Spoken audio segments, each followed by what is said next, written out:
Hello friends, this is Ridhi from EduPlanet. I hope you all are safe and doing fine. हमारा आज का topic है conditions of marriage, जो deal करता है section 5 of Hindu marriage act 1955। जो section 5 है हिंदू मैरिज एक्ट का, वो मैरिज की वैलिड कंडीशंस बताता है कि कौन सी 5 कंडीशंस के साथ जो मैरिज है वो वैलिड हो सकती है। अगर उन 5 कंडीशंस में से कोई भी एक कंडीशन मिसिंग हो तो वो मैरिज वॉइड या वॉइडेबल हो जाएगी। तो आइए चलते हैं, मैं आपको इस वीडियो में हर वो एलिमेंट डिटेल में समझाऊंगी। First condition of section 5 is condition of monogamy and bigamy. जो सेक्शन 5 का फर्स्ट कंडीशन है वो है मोनोगैमी एंड बाइगैमी। मोनोगैमी का मतलब होता है कि at the time of marriage कि कोई भी one wife and one husband हो। जैसे कि जो बाइगैमी है वो मोनोगैमी का रिवर्स है। बाइगैमी का मतलब क्या होता है कि जिसमें at the time of marriage कि एक स्पाउस जो है उसके और भी एट द प्रेजेंट जब वो शादी कर रहा है उस टाइम भी उसकी पहले मैरिज हो चुकी है। जो बाइगैमी का कॉन्सेप्ट है उसमें 2 टर्म्स आती हैं। पहले आता है पॉलीगैमी, फिर आता है पॉलीएंड्री। पॉलीगैमी का मतलब होता है कि जो मेल को परमिट करता है कि वो मोर देन वन वाइफ साइमल्टेनियसली रख सकता है। वेराज जो पॉलीएंड्री है, पॉलीएंड्री का कॉन्सेप्ट फीमेल के साथ रिलेट करता है कि फ़ीमेल को परमिशन होती है कि वो at one time more than one husband के साथ वो मैरी कर सकती है। तो ये था बाइगैमी, जिसके अंदर 2 टर्म्स हैं, पॉलीगैमी एंड पॉलीएंड्री। और जो सेक्शन 5 है वो बाइगैमियस मैरिज को वॉइड डिक्लेयर करता है। अकॉर्डिंग टू सेक्शन 5 जो उसकी फर्स्ट कंडीशन है वैलिड मैरिज की, वैलिड मैरिज मोनोगैमियस होनी चाहिए। अगर बाइगैमियस मैरिज होगी तो अंडर सेक्शन 11 जो नलिटी के साथ डील करता है उसके अंदर वो बाइगैमियस मैरिज वॉइड हो जाएगी। और एक ये बाइगैमियस मैरिज एक ये पीनल ऑफेंस होगा अंडर सेक्शन 17 जो बोथ हिंदू मेल और फीमेल के साथ डील करेगा under section 494 and section 495 of IPC. इस सेक्शन के अंडर अगर कोई भी बाइगैमियस मैरिज करेगा मेल या फीमेल तो उनको पनिशमेंट मिलेगी। ये जो ऑफेंस मैरिज कैसे सॉल्वनाइज होगी, जो मैरिज होती है वो प्रूव होती है कि वो कैसे सॉल्वनाइज होगी अगर जो मैरिज है वो एक प्रॉपर रिचुअल्स के साथ, प्रॉपर सेरेमनीज़ के साथ जो लॉ और कस्टम में एप्लीकेबल होती हैं, प्रिस्क्राइब्ड हैं उस लॉ और कस्टम के अंदर।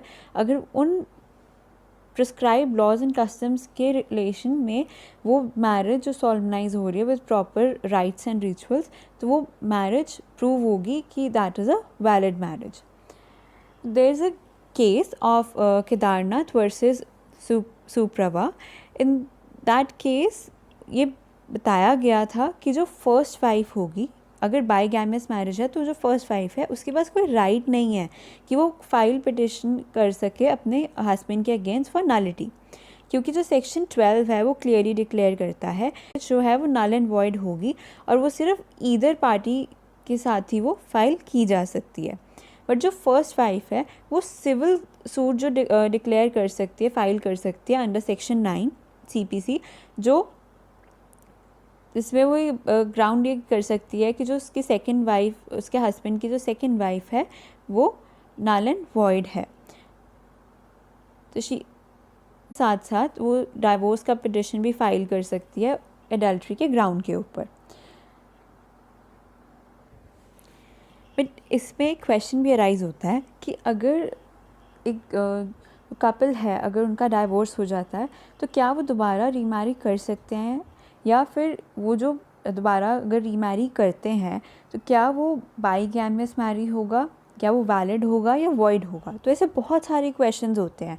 तो अगर कोई कपल जो डाइवोर्स ले चुके होते हैं और वो किसी दूसरे पर्सन के साथ मैरी करते हैं तो वो एक बाइगैमियस मैरिज नहीं होगी, बिकॉज जब वो दोबारा से शादी कर रहे हैं उस टाइम पे उनका जो स्पाउस है वो एक पहले से मैरिटल रिलेशन में नहीं है।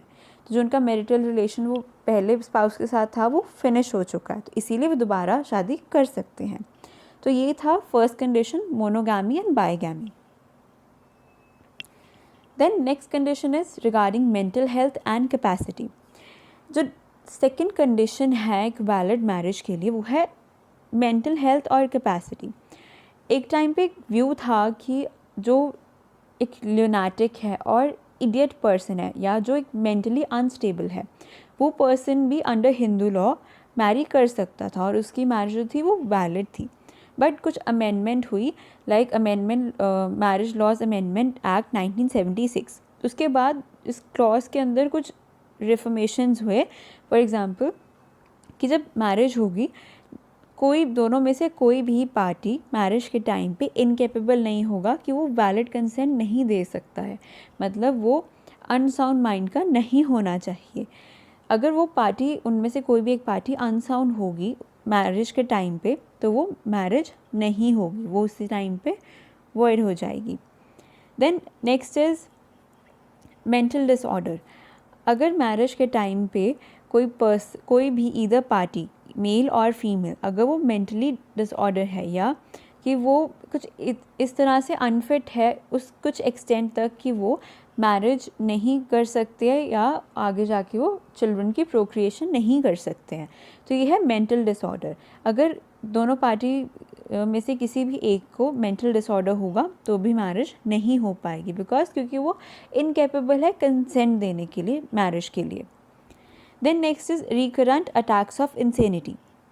Recurrent attacks of insanity means अगर कोई भी दोनों में से इधर पार्टी को मैरिज के टाइम पे एपिलेप्सी है या कुछ रुक के अटैक्स आते हैं और मे बी जो पर्सन है वो उस टाइम पे इनकेपेबल है कि वो कंसेंट नहीं दे सकता है, तो इससे क्या होगा वो मैरिज नहीं होगी। तो ये जो कंडीशन है मेंटल हेल्थ और कैपेसिटी, इसमें जो ये 3 क्लॉजेज रिफ्रेम किए गए थे 1976 में under marriage laws amendment act, अगर ये फुलफ़िल नहीं किए जाएंगे तो जो मैरिज है वो वॉइडेबल हो जाएगी। इसलिए इस कंडीशन को फुलफ़िल करना बहुत ज़रूरी है।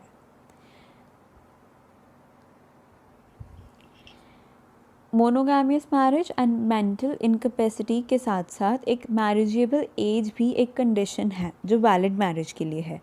पहले जो मेल के लिए एज प्रिस्क्राइब की गई थी वो था 18 एंड जो फीमेल था उनके लिए मिनिमम एज थी फॉर मैरिज 15, जिससे चाइल्ड मैरिजेस होती थी।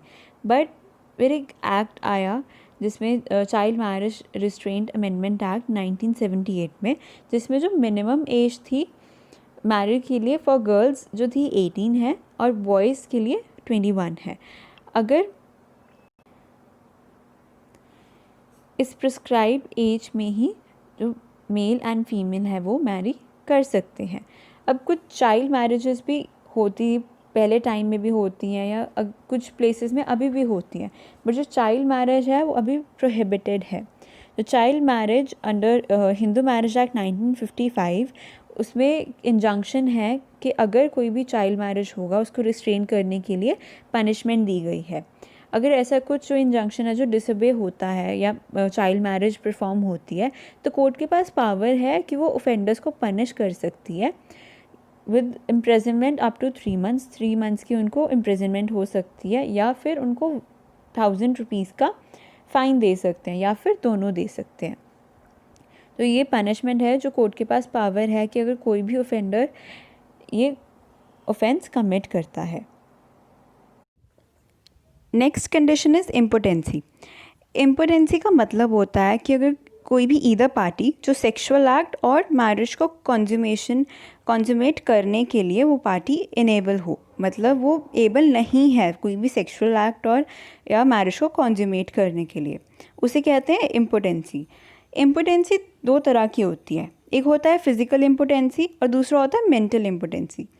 पहले बात करूँगी मैं फ़िज़िकल इम्पोटेंसी की। फ़िज़िकल इम्पोटेंसी मीन्स कि मेल और फीमेल के स्ट्रक्चरल माल फंक्शन में कोई भी डिफेक्ट हो, जो भी मालफॉर्मेशन होगी उसमें कोई, जैसे in case of female, there is suppose there is a small abnormally vagina, and in case of male there is a large male organ. तो इन इससे जो क्या है वो स्ट्रक्चरल डिफेक्ट्स मालफॉर्मेशन के क्रिएट होते हैं. फॉर एग्ज़ाम्पल, अगर हम वाइफ के अकाउंट में देखते हैं कि अगर कोई वाइफ है जिसको उसके स्ट्रक्चरल स्मॉल वजाइना मतलब वजाइना में कोई भी इशू है, तो वो अगर क्योर हो सकता है, सर्जरी हो सकती है, तो उस सर्जरी के बाद वो इम्पोर्टेंट नहीं कहलाई जाएगी. तो ऐसे ही कुछ केसेस होते हैं कि जिनमें जो मेडिकल डिफेक्ट्स हैं वो क्योर हो सकते हैं, तो वो इम्पोर्टेंट नहीं रहते हैं. और जो मेंटल इम्पोर्टेंसी है वो कैसे जज कर सकते हैं? बाय इमोशनल, साइकोलॉजिकल और more repugnance to the sexual act. उसमें क्या होता है कि if one party is not eager to perform the sexual act और ईदर कि वो तैयार नहीं होते हैं कि मैरिज को कॉन्जुमेट करने के लिए, तो ये होता है मेंटल इम्पोर्टेंसी. अब इम्पोर्टेंसी में कुछ 2 पॉइंट्स ये भी आते हैं कि बैरननेस एंड सर्टिलिटी. सर्टिलिटी भी एक वो चीज़ होती है कि इफ़ कोई भी एक या दूसरी पार्टी जो कंसीव नहीं कर सकती है, सपोज वेमेन जो वेमेन है वो कंसीव नहीं कर सकती आफ्टर द सेक्सुअल इंटरकोर्स, तो इसीलिए वो बैरनेस और स्टर्लिटी है. ये मेल के केस में भी होता है कि जो मेल है वो भी after the consummation of the marriage वो वो अनेबल है पेरेंट बनने के लिए. तो ये भी एक इम्पोर्टेंसी का पार्ट है.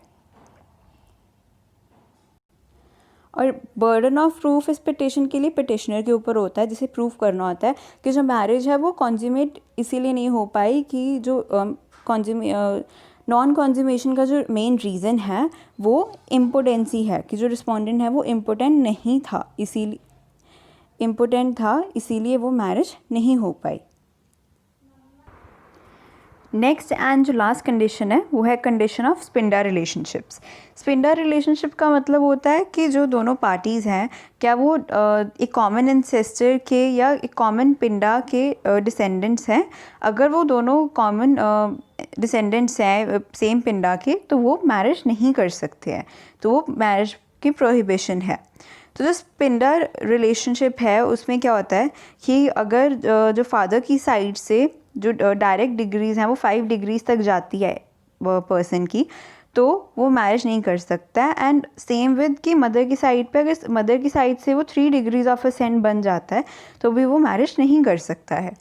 तो स्पिंडा रिलेशनशिप में डिग्रीज़ देखी जाती हैं कि कितने डिग्रीज़ का असेंट है एंसेस्टर और जो पर्सन है उसके बीच में. एक तो ये होता है, और एक होता है कि अगर दोनों पार्टीज़ का जो पर्सन्स का है अगर उनका कोई सेम एंसेस्टर है तो वो मैरिज नहीं कर सकते हैं. कुछ कस्टम्स में जो है ये मैरिज वैलिड मानी जाती है, but according to the Hindu marriage act उसमें ये कस्टम नहीं होता है, वो उसे वॉइड मानते हैं. मैं आपको एग्जांपल के साथ दिखाती हूँ कि कैसे स्पिंडा रिलेशनशिप किया जाता है. ये जो एग्ज़ाम्पल है इसमें ये जो F है, F एक फादर है और M मदर है. फादर की साइड से 5 डिग्रीज देखनी होती है. Father, fathers father, fathers fathers father and fathers fathers fathers father, and the last जो इंसेस्टर है वो 5th जनरेशन पे है, वो है fathers fathers fathers fathers father. तो ये जो अगर ये 5 डिग्रीज़ है, अगर ये 5 डिग्रीज़ के ऊपर चला जाता है तो वो मैरी कर सकता है, बट अगर उसका जो लीनिएज जो बनता है वो 5 डिग्रीज़ तक बनता है तो वो मैरी नहीं कर सकता, क्योंकि मदर की साइड से भी 3 होता है. पहले तो आता है मदर से काउंट करेंगे, मदर से मदर्स फादर, फिर मदर्स फादर से मदर्स फादर फादर, मतलब मदर के जो ग्रैंड फादर हैं उन तक ये लीनेज बनता है. अगर तो ये मदर की साइड से 3 डिग्रीज़ तक और फादर्स की साइड से 5 डिग्री तक जाता है, तो जो स्पिंडा रिलेशनशिप है उसमें मैरिज नहीं हो सकती है. तो आज हमने ये कॉन्सेप्ट है वो यहीं ख़त्म होता है. आज मैंने आपसे डिस्कस किया कि जो कंडीशंस हैं वैलिड मैरिज की वो कौन सी हैं. 5 कंडीशंस हैं और उनको मैंने एक एक डिस्कस किया है. अगर आपको कोई भी कंडीशन में प्रॉब्लम है या डाउट है तो आप हमारे कमेंट सेक्शन में जाके हमें कमेंट करके ज़रूर बताइए. Thank you.